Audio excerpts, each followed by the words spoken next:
در شهر خوجند مسابقه کشاد شهری اید به فوتبال بین نورسان بخشیده به سال نویخوانش و گرامیداشت خاطر سابقه‌دار ورزش مربی شایسته جمهوری تاجیکستان الگیزر گیزاتولین برگزار شد. نمایندگان مقامات اجرایی حکومت دولتی شهر خوجند، مسئولین ساحه ورزش و پیوندان الگیزر گیزاتولین ضمن برآمد خود در مراسم کشاده‌شوی مسابقه قید نمودند که سهم این مربی پرتجربه در رشد فوتبال و تربیت نسل نورس در جاده ورزش خیلی نظررس میباشد. مفصوف در طول فعالیت پرثمر خویش شاگردان زیادی را به وی رسانیده است که امروز به مانند خودش برای رشد و عمومیت فوتبال فعالیت برده ایستادند.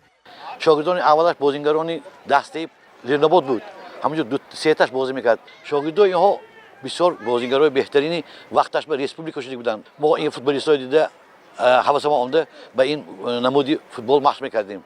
وقتی که من این خط کردم همین مکتب ورزشی کار آمدم با قطعی همین آدم معلمان قطعی کار میکردیم و نازدیکای فوتبال اهمی یاد میکردیم. عموما سهمشان بسیار کلان بود. در این مسابقه که دوام 10 روز ادامه یافت 12 دسته فوتبال بازان نورس از شهر و ناحیه‌های ولایت اشتراک و مهارت سنجی کردند. نبره الگیزر گیزاتولین و تشکیل کننده های این چوربینی برای یادآوری از باباش اظهار سپاس نموده ابراز داشت که برگزاری چنین مسابقه ها برای جلب کودکان و نورسان به فوتبال، بلند برداشتن ملکه و مهارت آنها و هوسمند نمودن کودکان و نورسان زمینه مساعد می‌گذارد.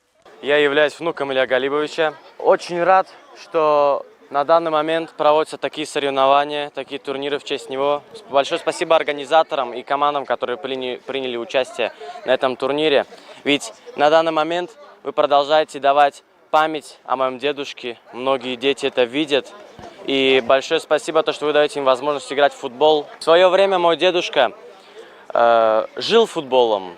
Очень любил детей и пытался всегда научить, показать, рассказать детям, как играть. И на данный момент наша республика дает эти возможности. За это я очень благодарен.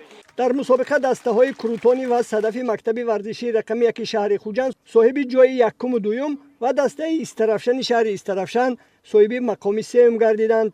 غالبان و جایزه‌داران مسابقه با مدال و افتخارنامه و تحفه‌های خاطروی در فضای تنتنوی قدردانی کرده شدند.